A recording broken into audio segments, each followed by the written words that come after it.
اعوذ باللہ من الشیطان الرجیم بسم اللہ الرحمن الرحیم ان اللہ ملائکۃ یصلون علی النبی یا ایھا الذین آمنوا صلوا علیہ وسلموا تسلیما۔ بلند آواز صلوات پڑھیے۔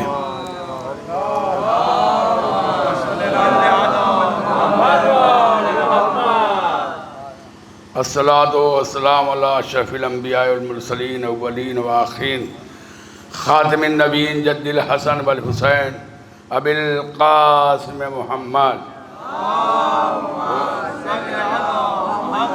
وآل طیبین الطاہرین المعصومین مظلومین منتجبین لا الہ الا اللہ محمد حبیب اللہ علی وصی نبی ولی اللہ فاطمہ زہرا سلام اللہ علیہا بنت نبی امانت اللہ حسن والحسین وارث نبی صفت اللہ من المکرہم لعنت اللہ علی اعدائہم اجمعین اما بعد فقط سبحانہ تبارک و تعالی قولہ الحق قال رسول اللہ من ماتا حب آل محمد ماتا شہیدہ۔ دیکھیے مختصر سی یہ حدیث اور اس میں موت، محبت اور شہادت کا ذکر ہو رہا ہے۔ من ماتا علی آل محمد کی محبت پر، جو دنیا سے اٹھے گا وہ شہید، لیکن درمیان میں محبت ہے۔ یہ آپ بارہا سنتے چلے آئے ہیں، آپ کا وقت بہت زیادہ نہیں لیں گے کیونکہ الوداعی تقریر ہے، اگلے برس زندہ رہے یا نہ رہے، لیکن یہ انا مدینۃ العلم علی بابھا کی روشنی میں آپ دیکھیے کہ جو علم کا شہر ہے اور یہ 12 دروازہ جو مسلسل ہے، جب ان کی ولادت اور شہادت کا وقت ہوتا ہے تو جشن اور ہم غم دونوں مناتے ہیں۔ لیکن ایک امام وہ تھے اسی میں کہ جس کا ایک ہی دن تعزیت اور تہنیت دونوں پیش کیا تھا ملائکہ آسمانی نے۔ اور ادھر ہمیں ابھی مصائب کی طرف تو کربلا کا ضرور رخ کرنا پڑتا ہے، کتنا بھی مصائب کسی کا ہو تو بغیر مصائب کربلا کا پڑھے ہوئے مکمل ہی نہیں ہوتا۔ لیکن آج کی شب جو آنے والی ہے، شب 28، یہ 2 معصوم کی شہادت کی شب آ رہی ہے۔ آج ان کو پرسہ دینا ہے کہ جو 18 سال کی عمر میں ضعیف ہو گئیں اور 9 سال کے سن میں شادی ہوئی تھی، لیکن یہ 9 سال کا زمانہ جو گزرا اتنا ضعیف کر دیا، آج ان کے بابا رسول خدا کو اور ان کے بیٹے حسن مجتبیٰ کا انہیں پرسہ پیش کرنے کے لیے یہ شب بیداری ہوئی، اور دور دور سے مہمان انجمن بھی آئی اور عزادار بھی آئے، اور یہاں تک ماتم کرتے کرتے اختتام کی منزل تک پہنچ جائے، جہاں پر 2 سنتیں جڑی ہیں۔ ایک علم ہمارے ساتھ ساتھ تھا کہ جناب عباس کا علم، اور ایک زیارت پڑھ کے جائیں گے ہم، تو یہ جناب مسلم کے لیے سب سے پہلے زیارت پڑھا تھا جب کوفے میں شہادت کا واقعہ سنایا ہے، تو یہی سلام کیا تھا جب انہوں نے آخری وقت السلام علیکم عباد اللہ، اور اس سنت کو 8ویں امام نے رائج رکھا۔ جو زیارت ہے، زیارت ہم تک پہنچ کر کے آئی ہے۔ بس مختصر سے عرض کرنا ہے، اس حسن مجتبیٰ کیا چند لمحوں میں واقعہ آپ کو پیش کر کے میں مصائب 2 پڑھوں گا، اگر آپ کا ذہن میری طرف آمادہ ہے تو۔ اس لیے کہ وہ اللہ کی فقہ کو پہنچانے کے لیے سب کچھ کیا کہ فقہ آل باقی رہے، اور اس کے برعکس مقابلے میں جب 4 فقہ آئی اور تمام مسلک بن گئے، لیکن اس فقہ کی کوئی گارنٹی نہیں۔ اس فقہ کی حدیث ثقلین جو ہے شاہد ہے کہ کتاب اللہ عزتی، اہل بیت کا دامن اور اللہ کی کتاب پکڑے رہو گے تو یہ حد تک کہ حوض کوثر پہ 7 سال رہیں گے، لیکن یہ کبھی جدا ہونے والے نہیں ہیں۔ تو کہنے کا مطلب کہ اللہ کے یہ وہی جو اللہ کی طرف سے آتی تھی وہ کاتب وحی بھی ہے، اور اللہ کے لہجہ، جس لہجے میں اللہ کلام کر رہا تھا، یہ اللہ متکلم ہے، پہلے کلام کیا، ان کا لہجہ بھی اہل بیت میں مولا علی کا لہجہ ہے، جب بھی بات کسی سے کیا۔ آج اس کے لال کا پرسہ دینا ہے بی بی فاطمہ زہرا سلام اللہ علیہا کا، ان کے بیٹے کا اور ان کے بابا کا پرسہ، یہ پیش کرنے کے لیے آپ بیٹھے ہیں۔ یہ آپ نہ سمجھے کہ اتنے چند لوگ ہیں، یہاں ملائکہ بھی ہے، آسمانی حور و غلماں بھی ہے، اور انس و جن بھی ہے۔ ہماری نظریں انہیں نہیں دے سکتی، اور ہم وہ عقیدہ رکھتے ہیں کہ ایک تجلی نہیں برداشت کیا موسیٰ کی قوم نے، تو ہم اگر ان کا نور دیکھتے تو کیا عالم ہوتا۔ اس لیے ہے یقینی ہم بغیر دیکھے کو مانتا ہی نہیں ہے. تلوار پڑھیے بابا نے بلند. ہاں یہ 3 بار واقعہ یہ ہے ہمارے مظلوم امام پر حملہ کیا گیا اور یہاں تک ان کے گھر میں ازواج بن کر کے آئیں, وہ بھی صلح کی شرائط میں تھی. اپنی شرائط پہ فوراً عملی جامہ پہنا لیا. لیکن اس صلح میں اور صلح حدیبیہ میں بنیادی فرق بتا دوں. صلح ادھر سے تھی, ادھر والوں کی شرائط پہ ہوئی, غور کرنے کی بات ہے. ادھر سے صلح کا آفر تھا کہ قریظی نہ ہو مگر شرائط ادھر والوں کی رکھی جائے. کبھی ایسا ہوا جس طرف سے صلح کری جاتی ہے شرائط اس کی رکھی جاتی ہے, لیکن صلح رسول خدا کر رہے ہیں, شرائط کافر اپنی منوا رہے ہیں کہ اگر ہمارا والا تمہاری طرف گیا تو تمہیں واپس کرنا ہے, اور تمہارا والا آیا تو ہم نہیں واپس کریں. بہت لمبا طویل واقعہ ہے, بس میں ایک اشارہ کرنا چاہتا ہوں. اور اس صلح میں کیا فرق تھا؟ ادھر سے صلح کا آفر تھا لیکن شرائط ہماری تھی. یہ دیکھیے بہت بڑی بات ہے. اس کی صلح میں کیوں پہل اس نے کیا؟ باطل پرست کبھی صلح کی پہل نہیں کرتا.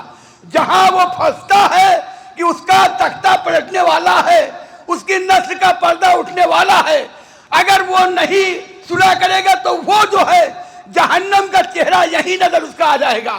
وہ خود جان رہا ہے میں نے جہنم خریدی ہے لیکن دنیا کے سامنے جنت بنائے ہوئے تھا. اسی پردے کو ڈالنے کے لیے اس نے صلح کی بات کی تلوار نہیں نکالا. مولا نے بھی کہا 10 سال کا بھی وقت ہے, نانا چاہتے ہیں کربلا ہوگی, پیشن گوئی ہو چکی تھی. اس لیے اگر معاہدے سے کام بنتا ہے تو صلح مزاج جو تھے وہ صلح پرست تھے, امام حسن نے مان لیا. لیکن اب شرائط تو ہماری, ابھی آپ نے سنا تھا مجلس میں, بہت مختصر کر کے مصائب کی طرف آ گیا ہوں. آپ جانتے ہیں جب ان کے اوپر وار ہوا 2 بار ہو چکا, تیسری مرتبہ جب کوفے سے مدینہ آ کے رہنے لگے, جناب مختار اس میں ناراض بھی ہوئے تھے کہ ازواج اگر یہ جائے گی تو سبط اکبر پہ مصیبت آئے گی. لیکن اللہ کی طرف سے سب جانتے ہیں مگر باطل کا ظلم سامنے لانا چاہتے ہیں. ایک بہن مسلح پہ ہے, دوسری بہن سراہی رکھ کر کے گئی ہے, ازواج پر سب پر پہرا لگایا جا رہا ہے تاکہ ایک کا پردہ ڈھکا رہے, یہاں تک احترام کیا جا رہا ہے.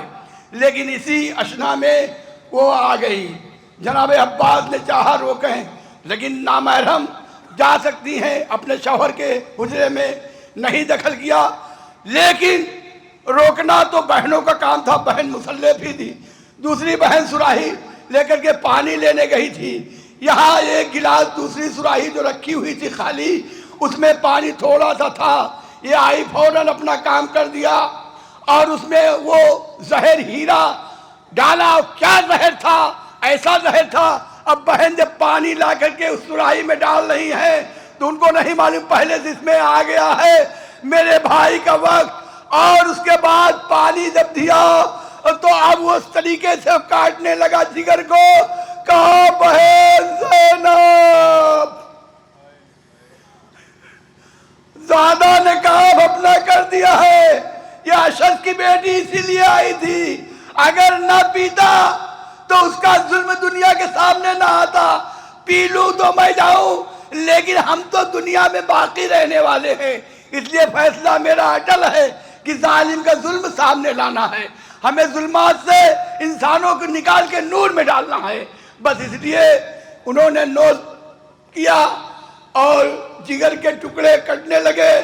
اور بہن جا کر کے ایک بہن تشریح لے آتی ہے.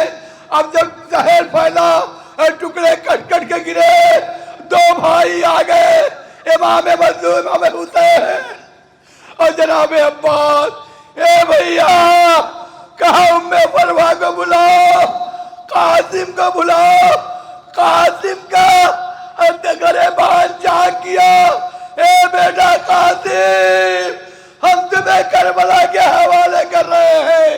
ایک نامہ لکھا, تحریر اور تعبیر بنایا, بازو میں قاسم کے مانا اے بروائے کو دیت ہے, جس وقت اتنے جہان میرے بیٹے کو نہ ملے تو کہنا یہی نامہ پڑھوا دینا چچا سے. اور باب ادا آ گئی یاد کربلا کی. قاسم کے ساتھ چچا کے ساتھ قاسم چلے اور مقتل میں ایک ایک شہید جاتے رہے. جب قاسم کی باری آئی تو سر سے پیر تک چچا نے دیکھا, سینے سے لگایا, 3 بار واپس کیا, جاؤ محبوبیوں سے مل لو. ارباب اعضا ابھی تک آپ کی آواز بلند کیوں نہیں ہو رہی ہے؟ وجہ کیا ہے؟ اگر احساس کرو اب ماں پرور کا بیٹا سب میدان میں جا کے اپنی ماں کو خوش کر رہے ہیں اور تم واپس کیوں آ رہے ہو؟ ارے وہ نامہ کیوں نہیں تعبیر کھول کے دکھاتے؟ اب دکھایا جا. اب تو چچا تڑپ گئے, آؤ میرے لال قاسم. شاید تصور کیا ہو چند وقت ملتا تو بیٹی منسوب کرتے.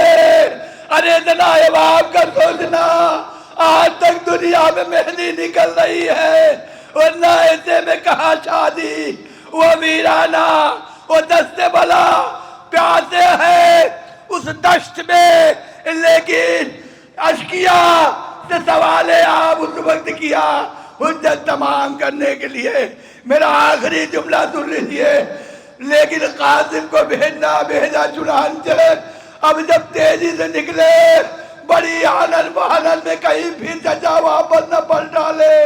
اشکیا سے لڑے, 5 پہلوانوں کو فنار کیا, آواز دیا چچا سلام, اب نرغے میں گھر گیا ہوں, ہر طرف سے دیگ و دبر چلے. آواز دیا یا چچا نکلی. امام مظلوم تیزی سے پہنچے, لیکن اشکیا نے ادھر کے گھوڑے ادھر, ادھر کے گھوڑے ادھر.